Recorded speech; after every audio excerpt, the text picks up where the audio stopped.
Episode 25 and 26 of Cyberworld are canon breaking. These two episodes managed to break Cyberworld canon. Yeah, I know, that's a little much, but it's true. Especially episode 25 is the one that definitely breaks the most canon. And why don't we get into it? Let's explain why they break canon. So, episode 25 opens up with Snarl trying to protect Grimlock as they're roaming through the areas of Cyberworld. And Grimlock is still weakened by the attack from Galvatron, which we faced in the previous episode. Keep that in mind, guys. And Snarl's like, I need to keep the big oaf safe because he is so low on Energon. Any hit, he would be killed and he would die, basically, from it. They just travel through the area trying to find power-ups and energon boosts to save Grimlock until they enter the desert where they eventually find a challenge. And also, process of this challenge before they start, we get to see Optimus and Bee in this episode. And Snarl tells them that they need to not fight Grimlock because he is at a very weakened state at the moment. And Optimus, Bee agree, and they decide to act a bit weaker and stupid for Grimlock's sake, which I'll actually give credit to Cyberworld Grimlock. He caught on pretty quickly. He's like, "They're throwing the program, but Grimlock is no bozo."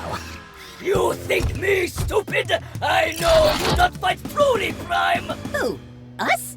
No! And they're like, no, we would never, which Grimlock tries to make them fight harder by attacking them, even with his weak state, which leads to the three characters pushing Grimlock to the finish line. I know we're at the 2-minute mark, maybe even less after I'm done editing this video. Generally, this is a nothing burger episode. Basically, concept is find power-up, found. Optimus, be a bit more gentle since Grimlock is weakened on Energon. He and Optimus act like idiots. Grimlock turns on them. You guys try to push Grimlock into a power-up. Basically all this episode is. Grimlock is refusing because of how stubborn he is, and Snarl says, we're trying to help you, just let us help you, which Grimlock uses constantly, but then accepts that he needs to let them help and gets shoved behind the line where Grimlock is revived instantly or refueled, and Snarl starts monologuing about Grimlock's now fine, but now we need to find the person who drained him. Then he and Optimus are like, draining energy, and Optimus ends off with Galvatron. And that's the end of the episode. Now, I could see people going like, but what was wrong with that episode, DB? That sounds like a good episode. Well, here's the thing. We already faced Galvatron. The Snarl already faced Galvatron. The Autobots saw that Galvatron was involved with whatever Snarl was talking about. And they're just clueless. They're like, wait, draining Energon, Galvatron, oh my gosh! Because we literally faced him. He said he wants to get vengeance, even though technically he was involved with taking down Galvatron in that episode. This episode completely forgot about those whole events. A friend of mine did bring up an interesting point, which I'll give him credit here. He said this episode might have originally taken place before episode 23. It's an interesting theory, but I did explain that can't work because Snarl, Optimus, Bee, and Girl Boss Alita meet up with Snarl. Have any previous recollection about what happened with Locke? And also, Snarl hasn't said, oh, nice to see you again after this much amount of time, or anything like that. He never said that. Just, we faced Galvatron 1, and then the show just completely forgets they've already faced Galvatron and put it together. They've already forgotten. Episode. It's so bad. Anyway, let's move on to episode 25. So the episode opens up with Wheeljack opening a vent and then jumping out of it, and the other Autobots follow through. They are doing something. It's not really established early on in the episode what they're doing. They're going through the Cyber City trap where Optimus almost falls into a pit of acid, but of course Wheeljack saves him. And Girl Boss Alita and B jump over the pit of acid, and Wheeljack's like, Optimus, is everything alright? Because he's looking down, and Optimus is like, It's just being Prime. There's a lot to live up to. And it's weird hearing Optimus say this because we didn't have any moments in the show of him questioning if he should be Prime and how hard it is to be Prime. I just figured he was like the other Optimuses, just being Prime for a while, but who knows? He might be a freshly new Optimus Prime. Like, this isn't the Optimus who grew with the Matrix like for thousands of years in the Battle of War. This seems like an Optimus who just recently became Optimus. But who knows? We'll have to wait and see what Cyberworld comes up with. But Wheeljack cuts him off, and Wheeljack's saying, you're doing an alright job, and we need to work together as a team. And he says, besides, I'm more worried about B. Honestly, I'll give this episode some credit, unlike the previous episode. Wheeljack is the best part of this episode. He has some great one-liners in this episode, especially when it comes to some of the nitpicks that I've had on Cyberworld. He straight up says some of them, mostly focused on Bumblebee, but we'll get there when we get there. So we transition to the next trap, which is them going through spikes, and B says, oh, so you're keeping the drone, and Wheeljack's like, yeah, I'm keeping the drone. It could be helpful with, like, Starscream's army, and Bumblebee's, like, making conversation or something like that. And then they move on to the next trap, which are lasers. Oh boy, this scene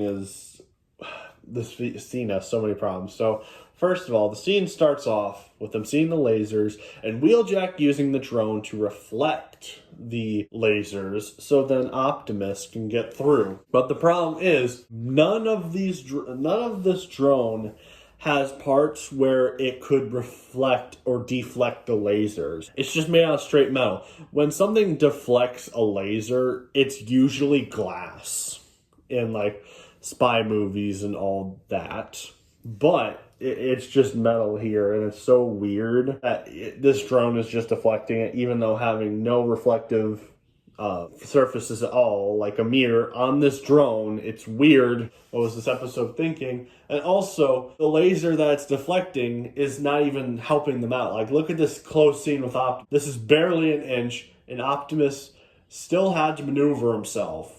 Even though wouldn't the point of the lasers be deflecting the lasers so then it doesn't detect them? I don't. So it continues on with the characters escaping. But of course, they get through the lasers where they find a cylinder thing. And Bumblebee mentions, oh yeah, there are plenty of these.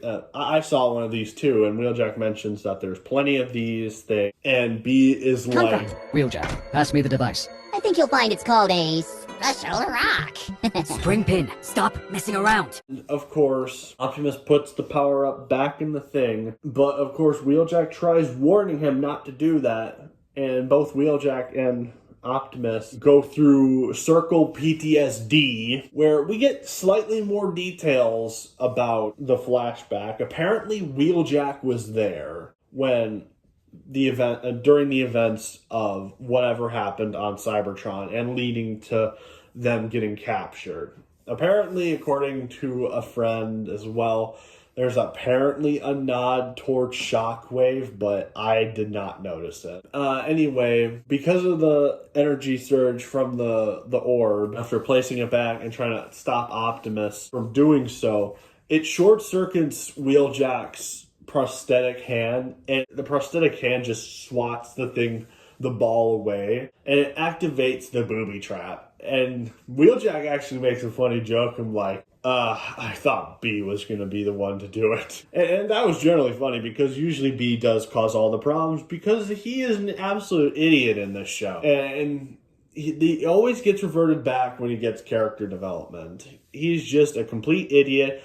And I hate saying this, but TF1 Bumblebee is better than this Bumblebee. Ugh. Even though I feel like TF1 Bumblebee and Cyberworld Bumblebee suffer from the same issues, even though TF1 Bumblebee is done way better. But they escape through the temple, barely escaping with their lives. They make it out, and they discover a new area, the Arctic area. I guess we're going in the cold now. We're going to unlock this new area to Cyberworld, which is going to be maybe interesting, and that's the end. That's basically how this episode ends. Episode was better than episode 25, I'll give it that. And it has more than episode 25 too, but it's still a filler episode. And also, you're probably wondering, how does this one break canon too? Well, the show completely forgot about helping Snarl with dealing with Galvatron as well. So, yeah, that's how this episode is also canon breaking.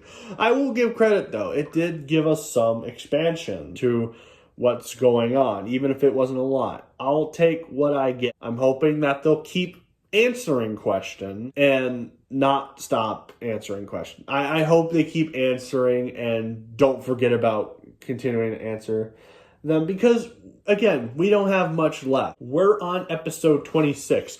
We're almost to episode 30. Like, there are 36 episodes, and we're getting close to 30, which once it hits the 30 mark, we have 6 episodes left. They're going to have to explain as much as they can in that amount of time. So we have, if we calculate this, 36 of 26, we got 10 episodes left. And that's, yeah, you can probably explore some things, but you're not going to be able to explore everything. But I guess it doesn't matter, since we're getting a season 2 of this, which I am loathing that this thing got approved for a second season. I'm really loathing it. But, yeah, that's pretty much all these episodes were. Nothing exciting, just filler. But anyway, always criticize and rise up.